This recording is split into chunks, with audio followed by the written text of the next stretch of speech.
when I say I had the best reading month, I wasn't fucking kidding. What's up, my book besties? Welcome back to my channel. For those who don't know who I am, hi, hello, let's shake hands. My name is Ambermarie, and this is Meet Me at the Bookstore, and in my little corner of the world, we don't give a flying F about what the outside world has to hold for us, and if it's raining or snowy, because we're going to curl up in our bed, lay vertical, and read a goddamn good book.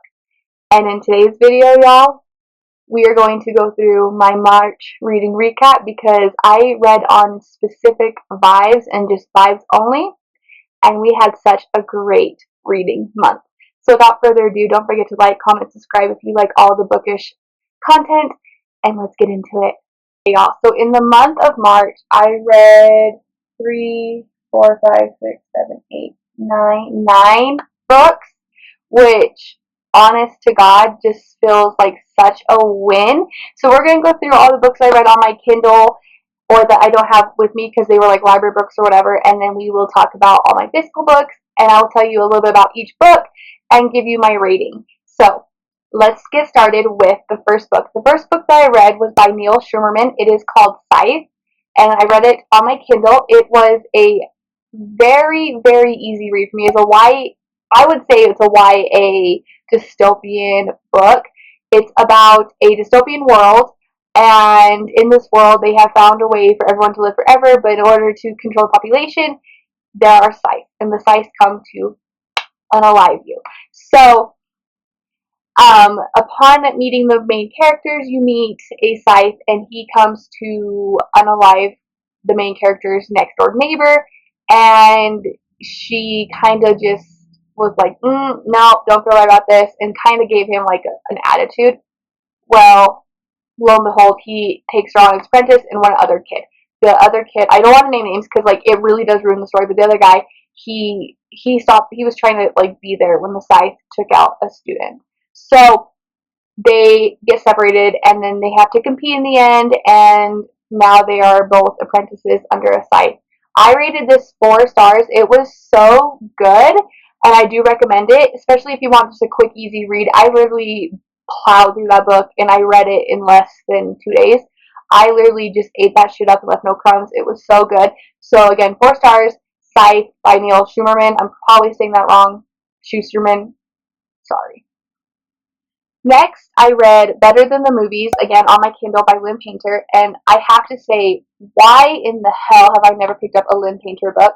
I have heard so many good things, and I decided I was just going to dive right in, and I read it, and oh my gosh, it was so stinking cute and so stinking sweet.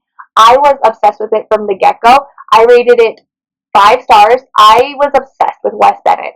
So if you guys have never heard of it, it is about 2 high schoolers who, one completely believes that everything is like the movie, and the other one, Wes Bennett, doesn't. And one's hopeless romantic, one is not. They get together to try to get her happy ever after, and then she realizes that her happy ever after was actually the one trying to help her set her up with another guy.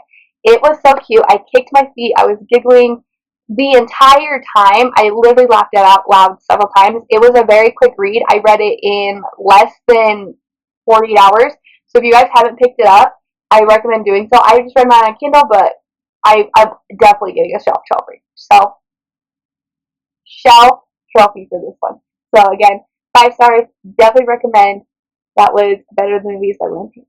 The final book that I read on my Kindle was Nauticadia by Carrie Lakes. I can't remember her last name, but it is literally god tier. I rated it 5 stars. I wanted to give it 6 stars, but I was holding back because I don't give 6 stars super easily, and I really thought this was going to be my 6-star read, and you know what? No. It is a 6-star read, but since I can only write 5 stars, 5 stars. But it is about a weird virus parasite that affects only people living on a specific island called Dracadia, and they are trying to study it because it literally unalives you. So they're studying it in this school called Dracadia, or the University of Dracadia, and they call it Noctisomia. And the main character, her mother died of this virus, like this parasite, and no one believed her. But lo and behold, like she was right, and so she goes to school, and we meet our grumpy professor, Mr. Bramwell, and oh my god, Dr. Death, y'all, he has the filthiest mouth. I was obsessed with this one. 5 stars. I really do think it is a 6-star read. It is God tier. I recommend it to every single buddy.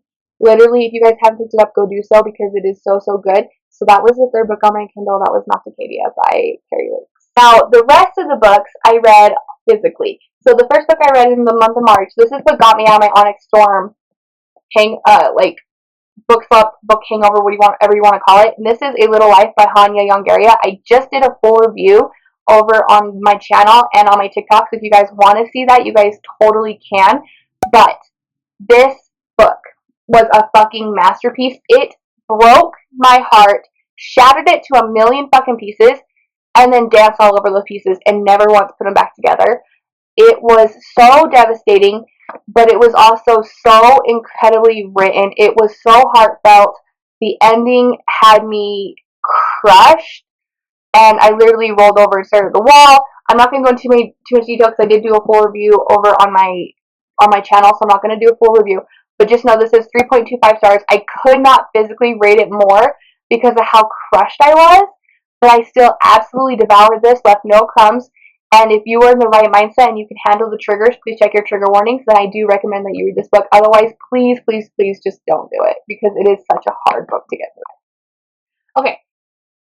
Next, we reread The Invisible Life of Addie LaRue by V.E. Schwab. I read this at a point in time when I hadn't quite realized at the time that I was in a slump.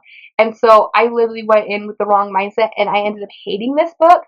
But I did a reread of it, and y'all, this is a masterpiece. It's about Addie LaRue, who was born in the 1700s, who makes a deal with the devil, so she will never die. She lives forever, but the only thing is, no one remembers her until somebody actually fucking does. And you get to see both points of view from her time in the 1700s to the present, and plus the present when someone is remembering her and why he remembers her. And they meet in a bookstore. So I think it's super cute. I at first rated this literally 1 star. I thought at first I should have DNF'd it, but by the end of my reread, this was a 5-star book for me. I was obsessed with it.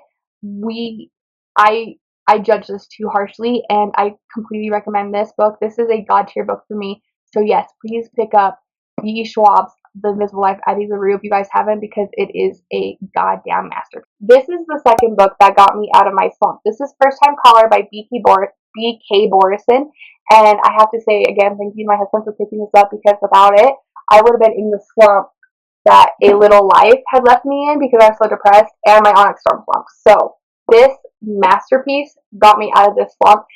And I keep saying masterpiece, but these have all been masterpieces. This is a 5-star read. It's a very quick read. I read it in 2 days, and that's one because I had to go to bed. Otherwise, I would have read it in one sitting. It is so stinking cute. It follows Aiden Valentine and Lucy Stone. I'm not going to go into many details because, again, I do have a full review on my channel posted about this book with my A Little Life review. So please check that out. But y'all, this book is so cute. I kicked my feet, giggled like a little schoolgirl, laughed out loud, was just so in love with the story, and it is so sweet. You don't even really get a third act breakup, which, I mean, rom-coms are notorious for. You get like a third act misunderstanding, and I kind of go into detail about that over on my other video.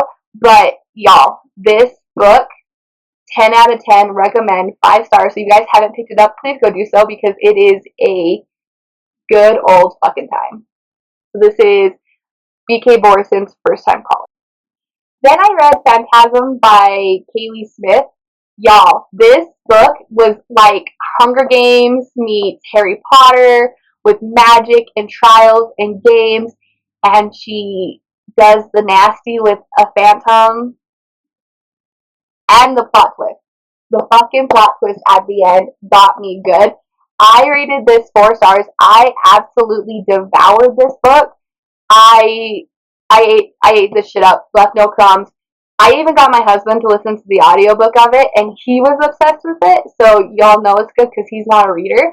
This was so good, and I recommend this 10 out of 10 again. Please, if you guys haven't read Phantasm, please pick it up because it is such a good book. And it follows two girls living in the early 1900s. It actually doesn't state what period of time it is. I'm guessing late 1800s, early 1900s, because they do have like wagons and carriages, but they also have cars, and they are mentioned. So that's what I'm guessing. I could be wrong, but one's a necromancer, one's not, and they're about to lose their house after their mother was tragically murdered and or died. And so the younger sister, Genevieve, she enters the Phantasm, which is a game, so she can get a wish from a devil to save her mother, their house. And Ophelia, the older sister, ignore that, she was like, oh, hell no, you're not doing this. And so she went to go find her, but the only way to find her is to participate in the games and get to level 7. So she did that, and it's such a good time. And along the way, you meet Blackwell, and Blackwell, let me just say, I'm a sucker for a phantom, a hot phantom. You get trials, you get reluctant allies, you get reluctant allies to lovers, sorry. You get the games, you get the 7 levels of hell, you meet demons, you get true fucking enemies. It's so good. So if you guys haven't picked up, like I said, please go do so because this is a goddamn good time. Okay, so the next book I picked up was another reread. This was along the same lines as The Invisible Life of Addie LaRue. I had read it around the same time, and I just wasn't in the right headspace. Again, I was in a slump. I just hadn't realized it. And so I decided to pick it up again, give it another reread. And I'm so glad I did because this was a 2-star book. I was going to continue the series because I heard that Daisy Hate's book is better, but I was really reluctant to do so. But I gave this a reread, and oh my good God, now that I'm like in the headspace for it and in the right mood, this is so good. I get the hype around the book. This is a 10 out of 10, 5-star read for me. I loved Magnolia's story. I love Jessa Hastings' writing. I'm actually thinking about maybe going back and doing a 3rd reread on both books in the month of April, just so I can tab and annotate because I was so in love. And I never do that, so that's a good sign. So I did read Magnolia Parks for the 2nd time. If you guys haven't heard the story, this is basically Gossip Girl set in London with the London elite, with a lot of drugs, a lot of sex, but honestly you don't get like a whole lot of spice, but they use sex as like a to get back at you kind of thing. And a whole lot of drama. I was obsessed with this story. It literally took no time at all to fall back in love with Magnolia and BJ, and I really, really hope that because of the hype that I now have for this book, that Daisy Hates is going to live up to the hype of it being better, because I've heard great things about Daisy Hates, so that is definitely going to be coming soon. Just look out for that. So again, Magnolia Parks by Jessa Hastings, and she is a goddamn novelist, y'all.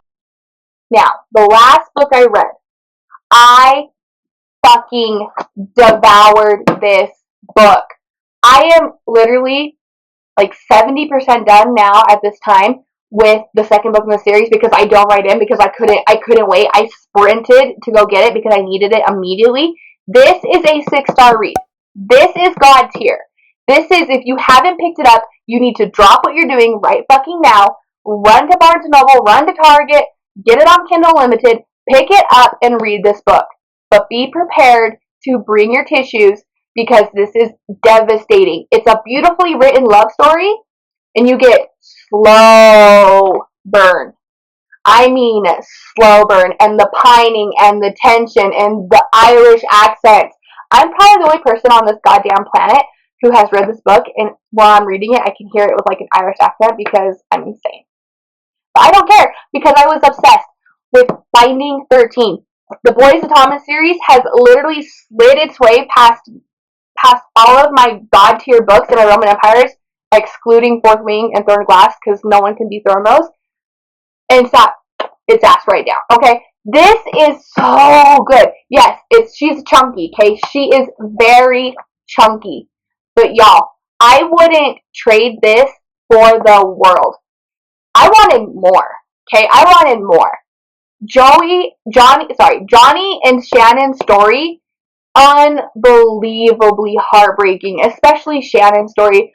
Joey and Aoife, like, I can't wait to get into redeeming Six and saving Six, because I need their point of view from this whole situation. There's a fluffy, sorry. I was so enthralled with this book.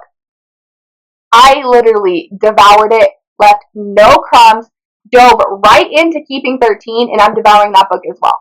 And I got the Barnes & Noble Special Edition, and I don't know if you guys have ever seen it, but look at the inside cover, and it has all their names. And I have to also mention, okay, that was like besides the point, but Gypsy is fucking hilarious. I fucking love Gypsy. And I think Taming 7 is supposed to be his and Claire's story. That's what I've heard, I'm pretty sure. So I'm so excited to read that because, oh my god, I love Gypsy. I love Gypsy so much. And I am now obsessed with this series. I want to thank Larry for, like, talking as much hype as she has about this book, because if it wasn't for her, I'm not kidding you, I would never have picked it up because I was so intimidated by the length. Because what kind of romance needs this? Especially a YA. It's not YA, y'all. Rugby romance? No. I am obsessed. I am obsessed. Please pick this up. 10 out of 10. 6-star read. Go pick up Chloe Walsh's Binding 13 and start the Boys Atomic series, because you guys are going to love it. And that's it, my besties. That is everything I read in the month of March. I went in literally with just no like list. I didn't do a TBR pick. I just went with specific vibes, and I was just looking for a good goddamn time. After being thoroughly devastated, I needed a good goddamn time, and that's what I got with every single book that I read, including Binding 13, which is still extremely devastating, and again, you guys need to pick this up. But besties, that's everything I read. I loved every single book. Nothing was under 3 stars for me this month, which is a rare thing for me because I'm so picky on my rating scales. And if you guys want a video on how I rate my books, please say so in the comments, because I would love to give that information to you guys. Otherwise, I hope you guys have a great rest of the day. Please go lay vertically or horizontally. Don't lay vertically. Go lay horizontal. Pick up a book. Forget the outside world, because that shit, okay? And I'll see you guys in my next one. Bye, my beautiful besties.